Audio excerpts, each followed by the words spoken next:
Hi guys, welcome back to my channel. So today I'm going to show you what South Africans have to say about foreigners leaving the country, what they are going through, their losses, what they are lacking.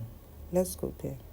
Soweto are saying that they want the evicted foreign-owned spaza shop owners back. Now, this story stems all the way to August. In August, a 21-year-old man was shot and he was injured and he remains in intensive care in a hospital. This happened in Soweto, in White City. In response to the shooting, Operation Dudula, which is an anti-migrant group, intervened and they shut down several businesses owned by foreign nationals in the area. The shooting occurred at one of the spaza shops, and the closures happened throughout a few weeks. According to reports, about 20 shops were closed down, could have been more. Operation Dudula was called to close this, right? To close down the tuck shop after they had been looting allegedly by the community during the chaos that followed the shooting. And several other tuck shops, as I said, were also affected by this particular series of events. Just 1 month after this eviction, we're in September now, apparently members of the community are saying that they're having different feelings, right? They don't actually have the same view about the closures of the tuck shops that they had at the beginning. So this is what City Press went to investigate, and this is what community members said. Before we listen to what the community members have to say, I just wanted to state that obviously they should have known that there will be consequences. Of course, it's not a new thing. Consequences must be there. People must suffer because the indigenes obviously will not be able to cater for the needs of everybody in the community. Still, let's still listen to what they have to say there. Babuza lo ukuthi ngitsadinga na. Kungona because masiya kulama kafethu lana wethu lana awutholi lutho. Emafuleni futhi uthola yonke. Emakuleni sithola everything. La kulama shop manje at least besithi sifuna ukubonanyana noma amakula loka njengoba amakula loka angekho kanje but still kuyafana. Hardly into encane lo ifuna into encane kwa Colgate ayikho. You understand? Ayikho yamuza umama manje uthi Rox mina ngithi Colgate ayikho. Ilo ntuzana into egcobisa inwele, i-moisturizer ogcobisa inwele ayikho. At least kuzoba ngconywana 14 because nabantwana mabaya esikoleni mabafuna into zokukhera kumele ukuthi bathathe kumanje abantwana bebangasakhera bebahamba nalezo imali babuye nazo so at least manje bazokwazi ukuthola. So City Press is reporting that elderly residents in particular have been very vocal about the difficulties that they've faced since the closure of these tuck shops. And they've changed the names in their reporting around the community members. But apparently this is what community members are saying. Nokuthula Zungu, a longtime resident of White City in Soweto, explained that a meeting was held between the victim's family, the store owner, and the local councillor. She mentioned that the family was compensated for the injury caused by an alleged employee of the store. Zungu expressed the community's need for closure and called for a public address by all the involved parties. She said, now that everything is sorted, let the family, Operation Dudula, and the store owner address the community because what has happened affected us and still affect us. We need small items like big beef stock. We have to go all the way to the mall. And she said that this was an inconvenience to her. City Press asked her why she doesn't shop at the local tuck shop owned by residents. And she replied, we are always told ayiko, it's not available. So what is the point? Apparently, according to City Press, the sentiment is shared by many in the community who feel that the local tuck shops do not stock the items that they need. City Press spoke to another elderly resident, Gladys Mutawung, who echoed the sentiments stated by Zungu and called for a community meeting to address the situation. Mutawung explained, obviously that's not her real name, that during the social relief distress grant payout days at the beginning of each month, it has become increasingly difficult for elderly residents to access essential goods. They are forced to travel to the mall, which requires them to use public transport, which is a challenge for elderly residents, both physically and financially, because they don't always have money for the taxi fare. She said, as a community, we're not used to this change. The local tuck shops don't always meet our needs. Without this foreign-owned store, we are forced to go to the mall, which is too expensive for us as elderly people. So in a way, they're echoing the remarks that were articulated in the video that we just watched. Eric Koza, not his real name, highlighted the impact of the closure on the community's children. This is what he said. The other day, the children were excited to see the store owner because they thought he was reopening the store. But unfortunately, that wasn't the case. It's hard now because we used to get cash back from the store. Now we have to ask our neighbors to lend us transport money and we repay them when we return. So apparently the store was also working as a small, microfinancing type of facility. So this revisit by City Press, they spoke to a business owner as well, Sfiso Makubo, who is a local businessman whose shop is located outside a foreign-owned tuck shop. So Sfiso, who spoke to City Press previously, actually acknowledged that the return of the foreign-owned tuck shops, spaza shops, would bring back competition. And he said, as a businessman, there's nothing I can do about the return of the shops. But he remains grateful for the current customers he's getting. He said, when it comes to my business, I have regular customers who come and buy from me, and I appreciate that. But with the spaza shop back, my profit making has become a challenge. He said that also, this owner of shops, Fiso, he said that customers frequently gave him suggestions on how he can improve his business and better cater to their needs. He says he's open to their ideas and that he's constantly striving to meet the community's expectations. So clearly there's an issue of competition between local-owned shops and these migrant-owned shops. Mandla Bengo, not his real name, who delivers bread to local businesses, provided another perspective on the community's preferences. He believes that many residents prefer the migrant-owned tuck shops to those owned by locals. Bengu shared that residents have made disparaging remarks about the products sold by local businesses, calling their bread dusty and refusing to buy from them. He said, how can one be motivated to run a business when your own people have no faith in it? Bengu added that there seems to be a bias in the community, with some residents being more supportive of the immigrant-owned businesses than those run by their locals. In a further twist, this is according to City Press, a community member who wished to remain anonymous alleged that the victim's family was compensated and that members of Operation Dudula were allegedly bribed to allow some of the foreign-owned or immigrant-owned spaza shops to return. These allegations have added another layer of complexity to the situation and have left residents feeling uncertain about the true state of affairs in their community. Operation Dudula did not respond to the questions that they were given by City Press in respect to the story. So that's the framing, that's the context, that's where everything is. What is the data? What is the information around the township economy, the local economy? Let me give you some information. Pick n Pay had a report, their integrated annual report in 2021.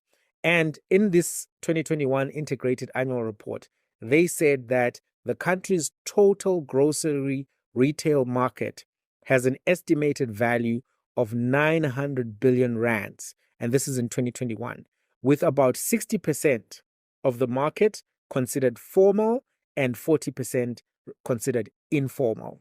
According to Pick n Pay's 2021 integrated annual report, there are 4 large retailers: Pick n Pay, ShopRite, Spar, and Woolworths. And those 4 large retailers account for 50% of the sales in the grocery retail market.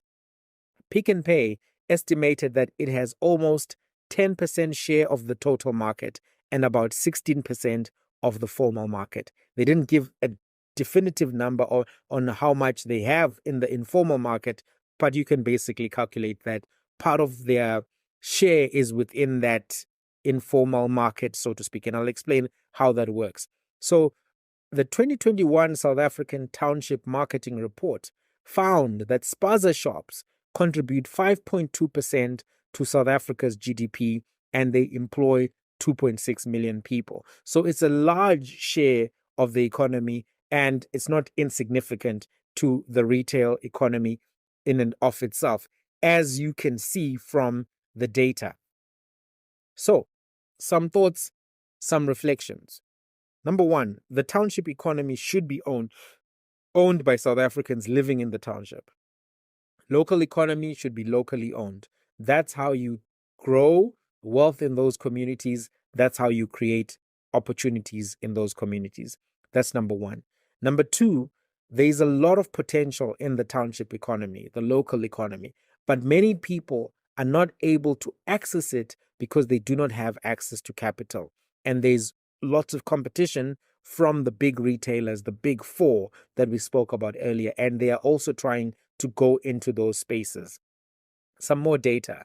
A 2016 report by the Consumer Behavior Monitor, Nielsen South Africa, found that the informal or independent retail sector boasted 46 billion rands in annual sales, with more than 9 million households shopping in these traditional trade stores. According to the report, what they're calling traditional trade stores, these are brick and mortar outlets with a fixed location.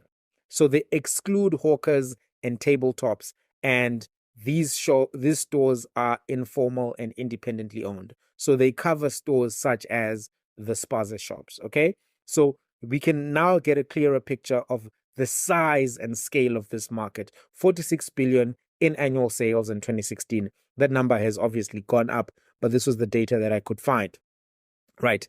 Number three, one of the spaces which could provide an income to the local economy is the spaza shop business. It is the spaza shop business. However, this is my fourth point. Right now, running a spaza shop is a difficult business with low margins. That's particularly why you see these shops being dominated and owned or operated by immigrants.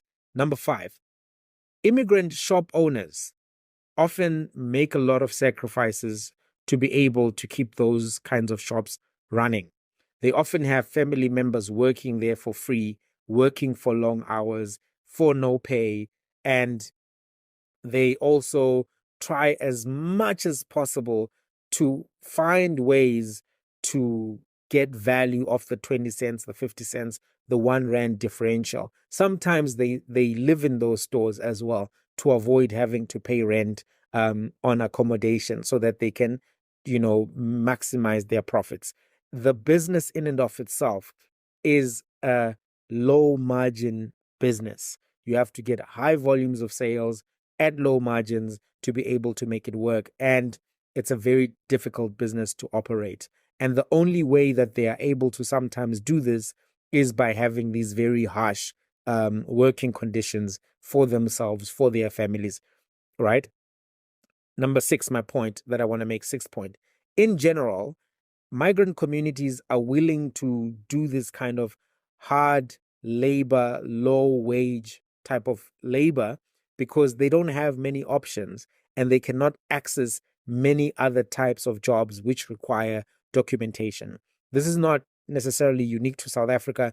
It's happening in America. It's happening in Europe. It's happening in other parts of the world with large immigration numbers. There's that funny moment where Donald Trump makes comments about Haitians that they're coming to eat the dogs, the cats, etc., etc.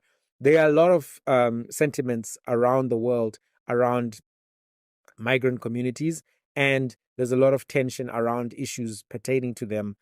They are coming into countries to do certain types of jobs. We recently saw with the Babel and Ocean Basket in Menlyn Mall in Pretoria, other issues around this as well, around harsh working conditions for immigrants, which sometimes exclude the local economy because they're not willing to work under those types of harsh conditions with low pay, under abusive conditions, right? So the sixth point I'm making is that migrant communities are often willing to do this because they don't have other alternatives, right? Seventh point I want to make is that in order to make these small businesses viable, having identified what I just said above, in order to make these small businesses viable in the townships, there has to be funding that is made available to township entrepreneurs who want to get into the space. The challenge to growing small businesses Yes, in the township is access exactly. to funding. This guy Without is just funding, stating the it will be facts. difficult to see a shift in the patterns of ownership and practice as they stand right now. South Africa has a very highly rated banking system, number 19th in the world by the 2019 World Economic Forum Global Competitiveness Index, 19th in the world. However, when it comes to the funding of small businesses, the South African banking system ranked 96th in the 96. world. The ranking is It's a big very, gap. very low. World class, top Low. 20 in terms of the overall system. Insurance, even I think it was top 5, 96th in the funding of small businesses. That is something that cannot be conscionable and is something that policymakers should look into more seriously. If they provide funding, they will create buffers that will enable certain members of the community to be able to enter these businesses, buy in the type of bulk that they need to be able to translate those pricing efficiencies down to the consumer. If you don't have a lot of access to capital, you cannot buy in sufficient bulk to be able to compete with Pick and Pay, to be able to compete with immigrants who are willing to sleep in those stores, who are willing to have family members working in those stores for very long hours for no pay. It's just not going to work. So part of the conversation is not, it should be about how do we get that funding, not just like let's chase these people, because even if you chase them, it's not going to change the business dynamics, the funding dynamics, and you're going to have the types of challenges that we are seeing in White City there. Number 8, there's also a need for basic business training.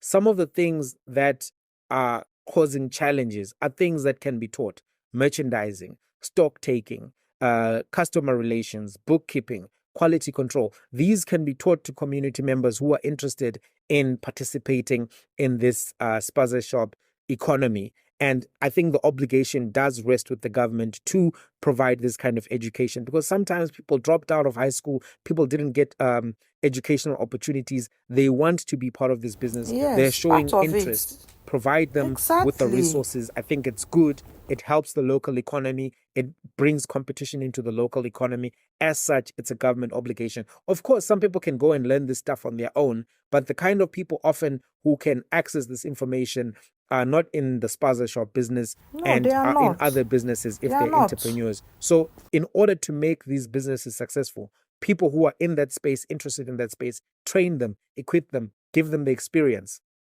It's a problem that can be addressed with training. If you provide these two things, the training, the funding, we will begin to see more local ownership of those spaza businesses, and we will begin to see a fall in the kinds of complaints that were raised by community members, right? What we must recognize is that the immigrant communities that get into the spaza shop business have got institutional memory. They know how to do these things. They've been doing them for a while. So in order to provide that kind of institutional knowledge and expertise, there has to be training. You cannot just go into a spaza shop today and run it successfully. You know, people who've been running these things in their family for maybe a generation, they know how to do it, or who've got a large community, they've got WhatsApp groups, etc. They support each other in doing this. In order to replicate those outcomes, that same kind of support has to be brought, right? The solution, this is my 9th point, the solution to the challenges with bodegas and spaza shops, bodega is just a fancy name for the same thing, spaza shops, is not one that should be solved by allowing big retail to come in. Big retail should not come in. Let us focus on trying to get solutions that support members of the local community and create local ownership. So big retail, whether it's Boxer brand, ShopRite, should not be allowed to come in. They are already an oligopoly in that space, and allowing them to come in further is not going to be good. So Pick n Pay through Boxer brand, for example, Boxer brand is part of Pick n Pay and it's expanding in townships, right? Local economy does not need more Pick n Pay in that space. It needs local ownership. So Boxer Supermarket, if you weren't aware, it's part of the Pick n Pay brand. It operates as Pick n Pay's budget brand. Boxer was acquired by Pick n Pay in 2002. It has grown significantly, establishing itself as a key player in the discount supermarket sector in South Africa and also Eswatini. As of March 2024, Boxer has 295 superstores, 150 liquor stores, 31 bill stores across South Africa and Eswatini, and they've got a total of 476 stores. But part of the strategy that they want to do is to go into townships, go further, build more stores in townships. That's not going to create local economy. That's just going to create further concentration into the hands of big retail. And big retail is part of the problem. I'm going to explain a little bit further down the road. Recently, Pick n Pay has announced plans to publicly list its Boxer brand, indicating its strategic importance to the group's overall performance amid financial challenges that are being faced by Pick n Pay proper. This move aims to leverage Boxer's success and growth potential while addressing liquidity issues within Pick n Pay. So Pick n Pay is going to be one of the companies that wants to go in further and further into the township economy, into the local economy of the townships. And that's something that is going to be a challenge. ShopRite is another company that wants to be in those spaces. ShopRite was one of the first major retailers to move into the township space.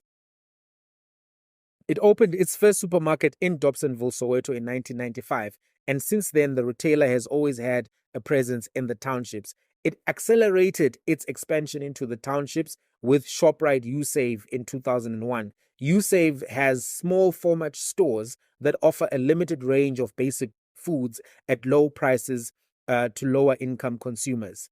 This was not enough though for ShopRite. Its USave stores felt the effect of consumers choosing to buy from informal traders closer to home. So it launched the USave Ekasi model, which is made from shipping containers, in 2019, effectively trying to capture the market and keeping up with its competitor Pick n Pay, which in 2016 launched its spaza innovative modernization program. So ShopRite and Pick n Pay are trying to dominate the township economy space, particularly when it comes to this retail that we're talking about. Now, why is this bad?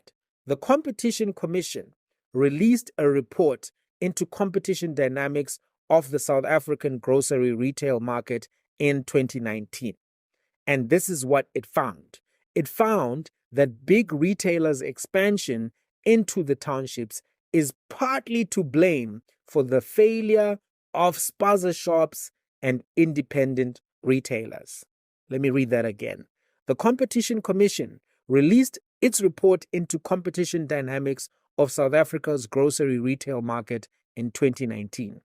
And it found that big retailers, their expansion into the township is partly to blame for the failure of spaza shops and independent retailers.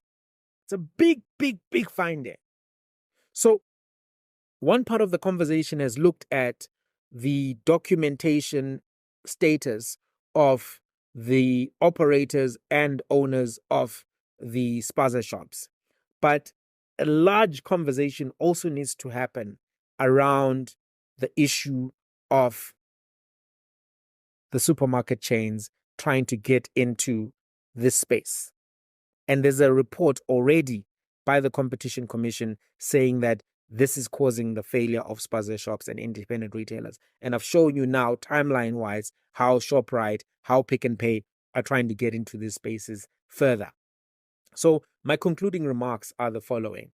If politicians are serious about creating access to the township community for local residents, for South Africans, they must address the issue of documentation. Sure, that is something that needs to be addressed, cannot be avoided. But they must also address the issue of funding.